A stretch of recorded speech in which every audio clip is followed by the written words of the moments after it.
예레미야 6장 3절에서 8절입니다. 이방 왕들이 군대를 몰고 도성으로 접근하여 성읍 사방에 진을 칠 것이다. 제각기 원하는 자리에 진을 칠 것이다.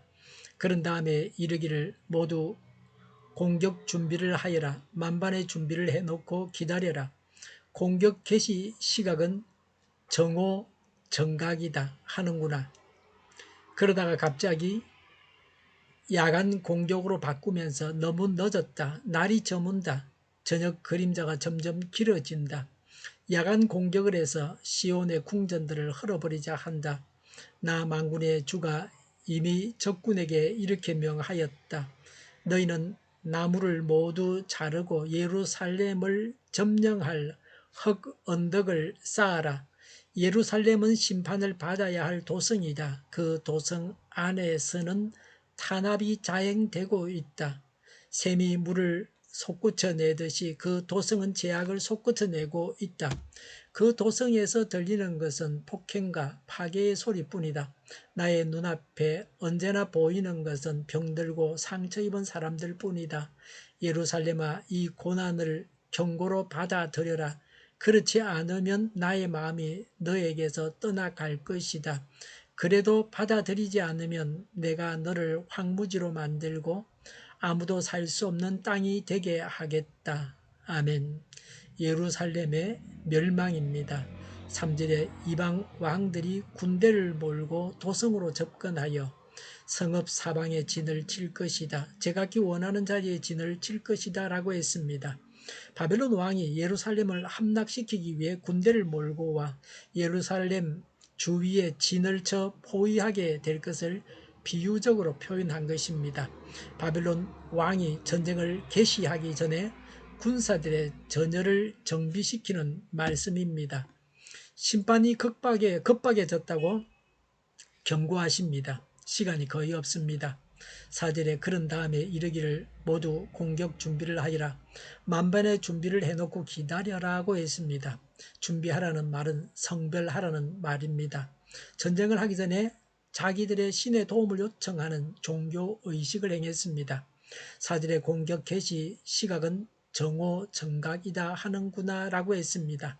정오는 뜨거운 햇볕으로 인해 더워서 전투하기에 적합하지 않은 때였습니다. 정오에 올라가자고 하는 것은 공격 의지가 강하다는 것입니다. 어떤 조건에서도 예루살렘을 함락하는데 아무런 문제가 없다는 뜻입니다. 4절에 그러다가 갑자기 야간 공격으로 바꾸면서 너무 늦었다. 날이 저문다. 저녁 그림자가 점점 길어진다고 했습니다. 정오를 공격 시간으로 정해두었지만 해가 기울어져 아쉽다고 합니다. 밤이 되어도 공격의 고삐를 결코 늦추지 않겠다는 강한 의지가 내포되어 있습니다. 야간 공격을 해서 시온의 궁전들을 헐어버리자고 합니다.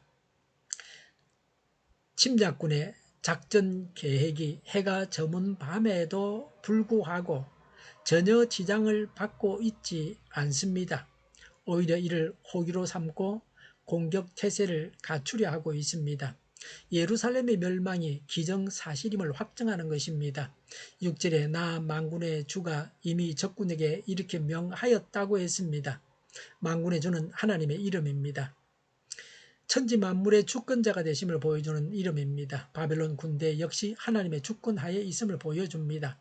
6절에 너희는 나무를 모두 자르고 예루살렘을 점령한 흙 언덕을 쌓으라고 했습니다.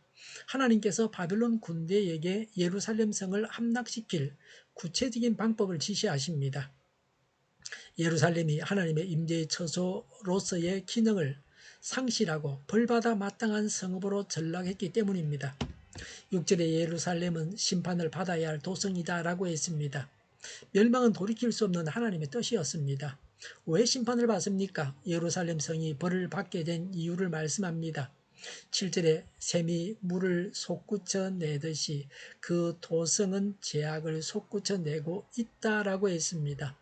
유다 백성들의 죄악이 일시적인 실수가 아니라 근원이 마르지 않는 샘물처럼 계속되었습니다. 습성화된 범죄입니다. 6절에 그 도성 안에서는 탄압이 자행되고 있다. 7절에 그 도성에서 들리는 것은 폭행과 파괴의 소리뿐이다. 나의 눈앞에 언제나 보이는 것은 병들고 상처 입은 사람들 뿐이다 라고 했습니다. 이런 제약 때문에 예레미야 7장 11절에 그래 내 이름으로 불리는 이 성전이 너희의 눈에는 도둑들이 숨는 곳으로 보이느냐. 여기에서 벌어진 온갖 악을 나도 똑똑히 다 보았다. 나 주의 말이다 라고 했습니다. 예루살렘은 도적의 소굴이라는 판결을 받았습니다. 예루살렘의 문제는 그 심장부까지 골맞다는 것입니다. 예루살렘에서는 깨끗하게 하는 신선한 물이 나오는 대신에 사악함과 질병과 폭력만이 나올 뿐이었습니다. 예수님께서는 사람의 마음에서 나오는 것이 그를 더럽게 한다고 경고하셨습니다. 하나님의 권면입니다. 요한 볼프강 폰 괴테는 좋은 충고를 받아들이는 것은 자신의 능력을 한층 높이는 것이다 라고 했습니다. 8절에 예루살렘아 이 고난을 경고로 받아들여라고 했습니다. 실현될 역사적 사실 앞에서 합당한 회개를 하라는 겁니다.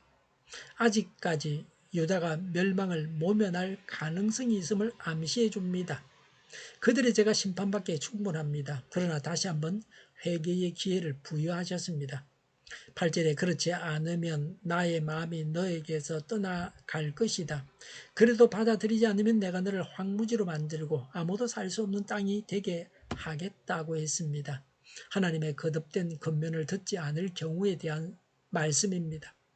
하나님은 자기 백성에 대한 포기 및 준엄한 심판을 선언하셨습니다. 회개하는 자에게는 생명이, 그렇지 않는 자에게는 멸망이 기다리고 있습니다. 하나님은 멸망하는 마지막 순간까지 회개를 촉구하십니다. 사람이 죽기 직전에라도 회개하면 구원받습니다. 하나님의 경고를 받고 회개해야 합니다. 경고를 받고도 회개하지 않으면 하나님께서 떠나가십니다. 항무지가 되고 말 것입니다. 이것이 심판입니다. 기도하겠습니다. 회개하고 돌이킵니다. 하나님의 길, 천국 길로만 가겠습니다. 말씀을 따라서 살고 하나님을 따라서 행하겠습니다. 모든 언론이 제 역할을 다하게 하여 주시옵소서. 정의가 강물처럼 흘러가게 하여 주시옵소서. 하나님을 대적하는 법을 만들지 않게 하시며 이스라엘 법을 폐기하지 않게 하시며 있어서는 안 될 법을 만들지 않게 하옵소서. 지구상의 모든 사람이 백신을 맞고 모든 변이에 효력 있는 백신과 치료제가 나오고 지도간 변이가 나오지 않게 하여 주시옵소서. 치료제가 저렴해지고 오미크론 유행을 잘 이겨내고 코로나가 종식되게 하여 주시옵소서. 우리 동일교회가 만군운집하게 하여 주시옵소서. 예수 이름으로 명하노니 모든 병만은 물러가고 몸의 모든 부분들은 온전하게 될지어다. 신유의 기적을 베푸셔서 지금도 저희의 질병을 고쳐 주시옵소서. 코로나로 신음하는 모든 자들을 고치시고 온전케 하여 주시옵소서. 저희와 교회와 나라의 민족을 불쌍히 여겨 주시옵소서. 모든 악한 것들을 제거하여 주시옵소서. 지도자들을 주장하여 주시옵소서. 하나님께서 기뻐하시는 교회와 나라가 되게 하여 주시옵소서. 물가가 안정되고 식량과 원유와 석탄과 가스 가격이 내려가고 경제가 나아지고 비가 필요한 곳에 비를 내려 주옵소서. 비 피해가 없게 하여 주시옵소서. 안개가 그치게 하시며 늘 맑은 공기를 마실 수 있게 하여 주시옵소서. 공부하는 학생들에게 지혜를 다하셔서 앞서가게 하시며 합격의 영광을 누리게 하여 주시옵소서. 오늘도 하나님 안에서 차고 넘치는 삶, 복된 삶을 살게 하여 주시옵소서. 감사와 찬양을 주님께 돌려드리며 예수님의 이름으로 기도하옵나이다. 아멘.